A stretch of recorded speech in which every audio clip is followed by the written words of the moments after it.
Hello everyone, how are you all doing? I hope you're all doing great. Welcome to this video. We'll do some good questions. I'm calling this series a good question series. I'd suggest better names in the comments if you have. Um, so we're going to do good questions which I pick up from IOQM PYQs only. So it will be a very good practice for you.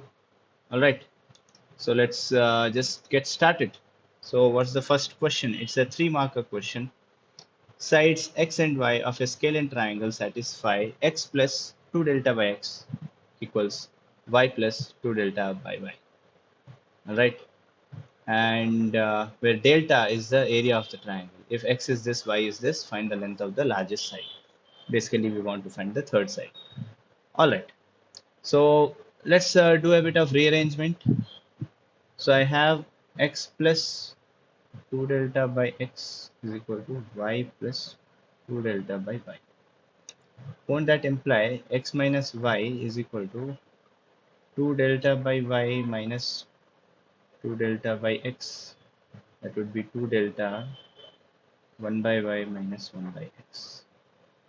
So I would say this becomes x 2 delta times x minus y by xy and x minus y here.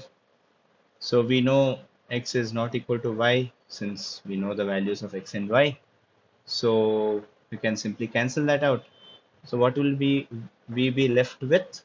We'll have 1 equal to 2 delta by xy, or delta is equal to 1 by 2 xy.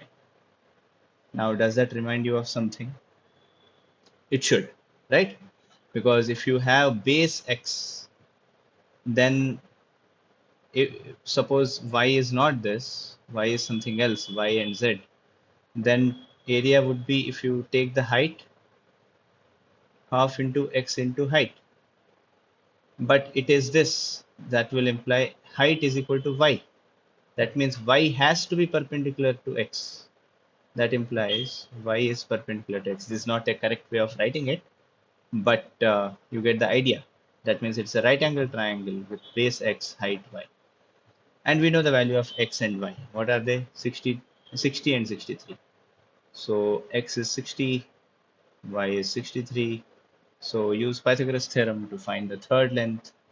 So I mean 60 square plus 63 square is equal to what? 60 is what? I think I can take 3 common. 3 times 20 square plus 21 square. So 3 square, sorry. So you figure that out. I'm not doing the calculation part. I think you can figure it out. Also, guys, there is a batch which recently got started, right? 25th June last week or a week before. And that means only 4 sessions have happened so far. This is a weekend batch for Olympiad preparation, Olympiad Math Mastery Level 5. Now, what is the specialty about this batch? I have recorded it in a different video. A different video was published, so it's there. Please check the full details out there. But here are a few things, few highlights which I would like to mention. 50 plus sessions will be there. Assignments will be there. This is practice tests. Now, each class will be followed with an assignment. All right. So written and video solutions of that assignments are provided. Recorded, the sessions recording is available. Everything is available. These are the facilities. But the point is, this course will prepare you for your upcoming journey of Olympiads. All right. If you are going to give any examination, particularly NMTC, AMC 8, in fact, you can go to AMC 10 as well. Math Kangaroo examination, that's also a US based examination. So these examinations, this particular course is going to be very, very helpful. Now the batch price is 12,000, but if you apply the code ACT Pro, you'll get 10% discount, and again 10% discount for the combo as well. What is the combo? You'll get a workbook, a physical book which contains the questions. So that's it. That's about the course. I'm going to take it. It will be every Saturday and Sunday. This is weekend, so it will be Saturday and Sunday. I'll write it down somewhere. I thought it was, yeah, it is written here. Saturday and Sunday, 5 to 6:30 p.m. Right? So I don't think it should be a problem if you are free in your weekends. Utilize it for the best. This is the next question, guys. Okay. Mm, what do I say? Positive integers a, b, c satisfy this equation. Pause the video and try. What is the largest possible value of a, b, c not exceeding 99? So less than or equal to 99 we need, because IOQM all the answers are between 0, 0 and 99. All right. Now I want you to pause and try to manipulate it a little bit and see what happens. All right. So the first thing I would want to do is take a reciprocal. That would give me a minus b by ab is equal to 1 by c. Now this is nothing but 1 by b minus 1 by a. So that means I have 1 by b is equal to 1 by a plus 1 by c. All right. So I can get everything in terms of this. What is so special about it? Okay. Uh, so that means b is equal to ac by a plus c. Let's say GCD of a comma c is d. This is a number theory question. It becomes a number theory question. All right. So we need to get it in a simpler expression. And this is an integer, mind you. This is an integer. Okay. A comma c is d. And what else do we have? If the GCD is d, then I can write a as dx and c as some dy, such that whenever I write this, this means such that. So such that GCD of x comma y is 1.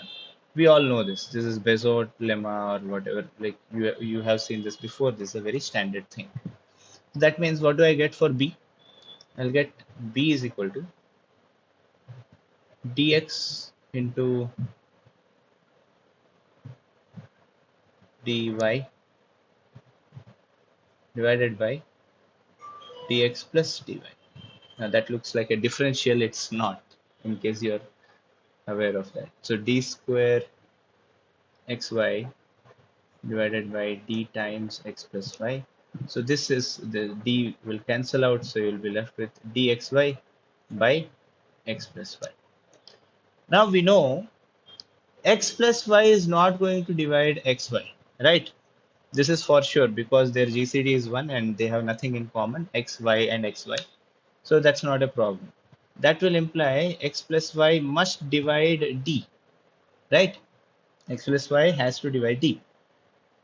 And that would imply I can write d as some k into x plus y, right? The moment I write this, I will get the following. What do I get? This will imply first of all that b is equal to k into x plus y, xy by x plus y. So these two gets cancelled. This b will be equal to kxy. A will be equal to dx, which will be equal to kx plus y, x, and c will be equal to dy, which will be equal to k x plus y, y.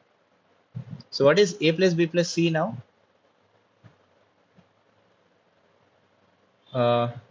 K into x square plus xy plus k into xy plus k into xy plus y square. That's what I'm just expanding the given thing which we got here. Okay, that is basically if I take k common, this will be x square plus xy, 3xy plus y square. All right. Now, what do we do with this expression? We know that this is an integer and all these are integers. All right. And we want it to be nearest to less than or equal to 99, right? I can take k to be anything. X and Y have to be having GCD1, nothing common. So let's start with 1 comma 2. If I take 1 comma 2, what am I getting? So XY, I'm taking 1 comma 2. So I'll get 1 plus 6 plus 4. K into this. K into 11. Uh, okay, that means, oh, I can take K. Dude, done. We are done. We want largest, right? I'll take K to be 99. अरे यार, this first case नहीं सही हो गया. I can take K to be, sorry, K to be 9. That would imply A plus B plus C is 99. Correct? Getting it? So that's it. We are done. That was so simple, dude. That was so simple.